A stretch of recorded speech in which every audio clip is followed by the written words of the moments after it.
안녕하세요. 반갑습니다. 전현희의 격이 다른 이슈, 전격 이슈, 전현희 TV입니다. 네, 그동안 잘 지내셨어요? 못 지내셨다고요? 그쵸? 요즘 잠을 못 이루는 매일 고통스러운 그런 상황입니다. 그래도 지금 대한민국에서 가장 뜨거운 이슈, 전현희 TV에서 완벽하게 정확하게 분석해 드리겠습니다. 여러분들의 우라통을 전격 이슈를 보면서 조금이나마 달래시기를 바랍니다. 여러분들께서 그동안 오매불만 기다리고 있던 내란숙의 윤석열의 탄핵 심판 언제 날까요? 모두 다 궁금하게 생각하실 겁니다. 저도 마찬가지인데요.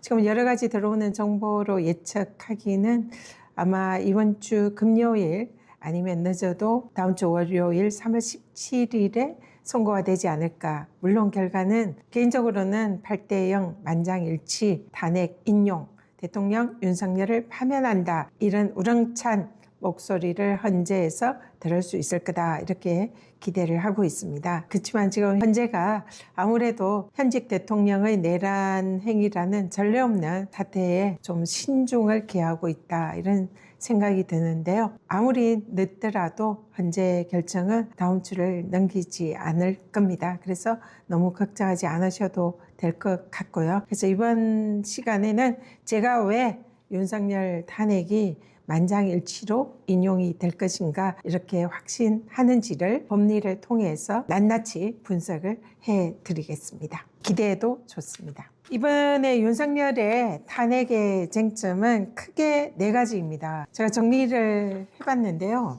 비상계엄을 선포 요건을 위반했다. 그리고 계엄 선포 전에 국무회의 심의를 거쳐야 되는 이런 국무회의 심의 요건을 또 절차적인 위법을 저질렀죠. 그리고 국회와 상관위를 침탈하는 것을 윤석열이 지시한 게 드러났고요. 그래서 사실상 헌법기관인 국회와 상관위에 대한 침탈 행위, 그리고 마지막으로는 정치인들을 체포 지시를 한 행위, 이런 것들이 지금 윤석열의 탄핵의 주요 쟁점입니다. 자, 그러면 쟁점 하나하나를 살펴보겠습니다. 첫 번째, 12.3 비상계엄이 헌법과 법률을 위반한 선포 요건을 위반한 것인가? 네. 12.3 비상계엄은 헌법적 요건을 전혀 구비하지 않았습니다. 헌법 77조에 따르면 비상계엄을 선포하는 요건은 전시, 사변 또는 이에 준하는 국가 비상 사태에만 병력으로서 계엄을 선포할 수가 있습니다. 근데 여기에 지금 아시다시피 우리 12.3 내란 당시에 대한민국은 전시나 사변, 이에 준하는 비상사태가 전혀 아니었습니다. 전시, 사변, 이에 준하는 국가 비상사태라 하면 거의 전쟁 상황을 의미하는데요. 당시에 대한민국은 매우 평온하고 조용했습니다. 그래서 헌법의 77조의 비상계엄을 선포할 수 있는 요건을 전혀 구비하지 않았기 때문에 이 자체로도 위헌이다. 이런 말씀을 드리고요. 그 다음에 계엄법 규정에 정해진 요건도 전혀 갖추지 못했습니다. 계엄법에 따르면 계엄을 선포하기 전에는 반드시 국무회의 심의를 거쳐야 됩니다. 그리고 또 국무회의 심의는 관련 국무위원들이 서명하도록 되어 있어요. 그리고 국무총리가 부사하도록 되어 있습니다. 그런데 여러분 아시다시피 이번 헌재재판소에서 한덕수 전 국무총리가 무슨 말을 했습니까? 요건과 절차를 갖추지 못한 국무회의라고 얘기했죠. 그리고 국무위원들 대부분이 그것은 국무회의가 아니었습니다. 저는 서명을 하지 않았습니다. 라고 주장을 하고 있습니다. 그래서 명백히 국무총리와 국무위원들의 증언에 의해서도 당시에 법적인 국무회의 심의와 서명, 부서의 요건을 전혀 갖추지 못했죠. 즉 계엄법을 위반한 겁니다. 또 하나의 요건은 계엄을 선포한 직후에는 반드시 대통령이 지체 없이 국회에 통고를 해야 됩니다. 대통령이 국회에 통고했습니까? 통고는커녕 군대를 보냈죠. 그래서 국회 통고 절차를 반드시 거쳐야 되고요. 이 국회의 통고 절차를 거쳐야 되는 것은 계엄법에도 규정이 되어 있습니다. 근데 왜 국회 통고를 해야 됩니까? 헌법에 보장된 국회의 계엄 해제 요구권을 보장하기 위해서 그렇습니다. 그런데 윤석열 대통령은 당시에 계엄 해제 요구권을 사실상 묵살하기 위해서 국회에 개헌권을 보내서 국회의원들을 끌어내라고 한 거잖아요. 이거는 명백한 헌법과 법률 위반이다. 이렇게 말씀드리고요. 또 하나는 계엄이 발령이 되면은 이거는 행정과 사법 기능에만 제한을 가할 수 있습니다. 그리고 또 하나 계엄을 선포하기 위한 요건도 행정과 사법의 그 현저히 수행이 곤란한 그런 상황에만 계엄을 선포할 수 있어요. 아시다시피 지난 12.3 계엄 때 행정부가 기능 수행이 곤란할 정도로 혼란했습니까? 전혀 아니죠. 사법부의 기능이 혼란한 상황이었습니까? 전혀 아니죠. 그리고 또 하나 중요한 것은 계엄을 선포했을 때에 국회의 계엄 해제 요구권을 보장을 해줘야 됩니다. 이는 헌법상 보장된 거라 계엄이 선포되더라도 국회의 권능은 침해하지 못하는 게 헌법과 계엄법의 규정입니다. 그래서 계엄법 8조에 따르면 이 계엄군이 이제 지휘를 할 수 있는 그런 기관은 행정부와 사법부라고 규정이 돼 있어요. 그래서 행정부와 사법부에는 지체 없이 계엄사령관의 지휘를 받아야 된다 이렇게 돼 있지만 이런 계엄에 의해서도 건드릴 수 없는 곳 바로 계엄 해제 요구권을 가진 국회입니다. 입법부는 계엄도 건드릴 수 없다. 이걸 분명히 아셔야 돼요. 그런데 계엄 포고령 1호가 뭡니까?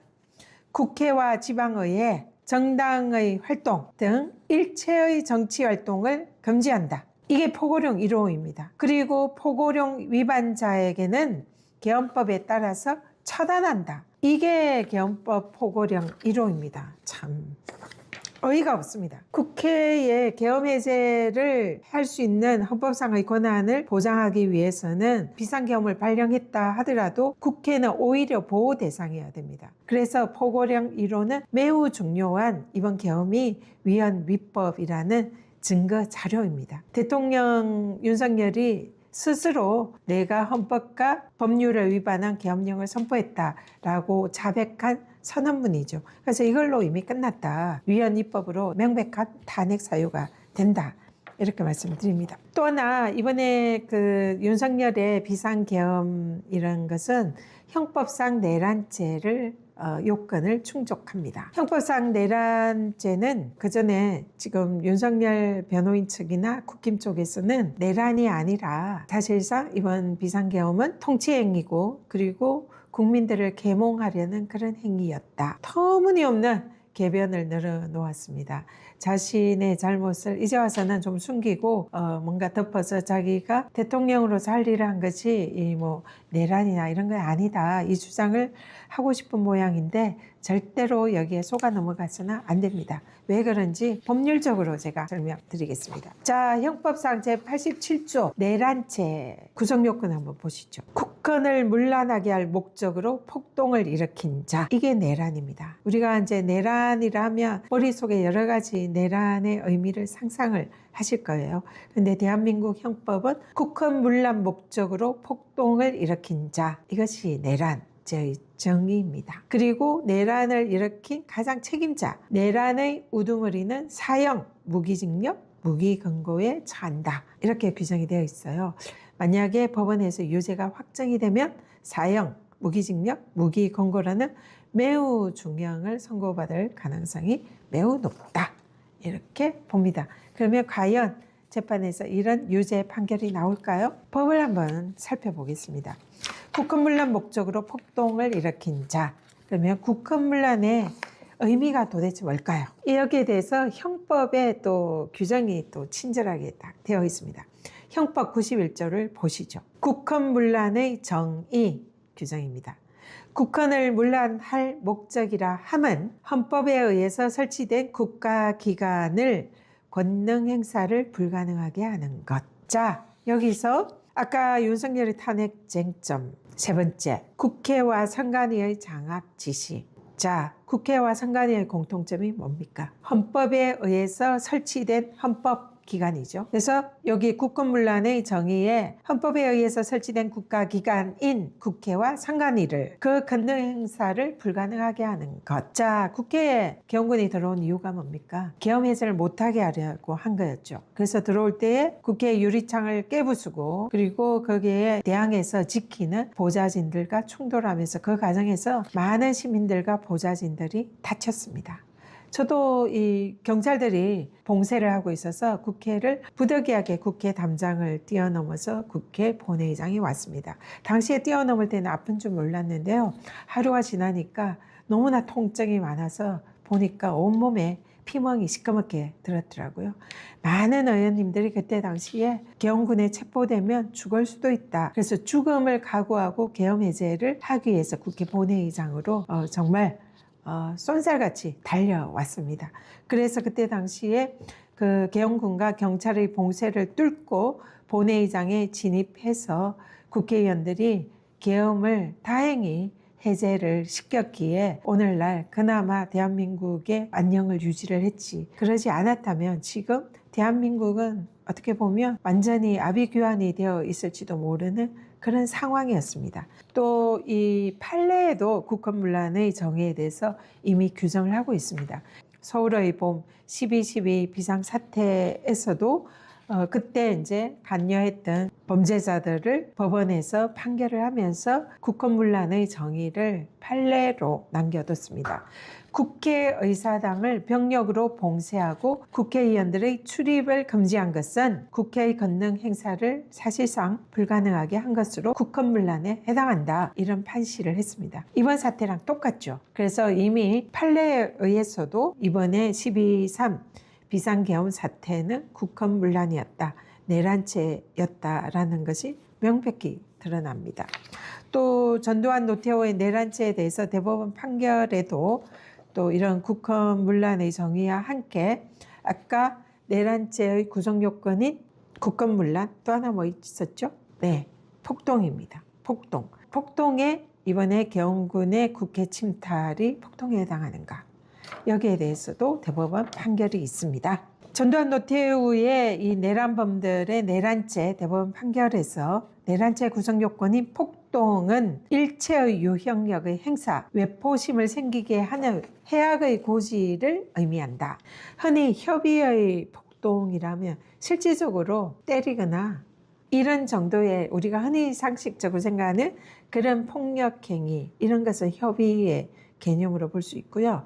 공포심을 느끼게 하는 최광의의 그런 해악의 고지, 이 정도면 내란죄의 폭동에 해당한다. 이게 대법원 판결이라는 거죠.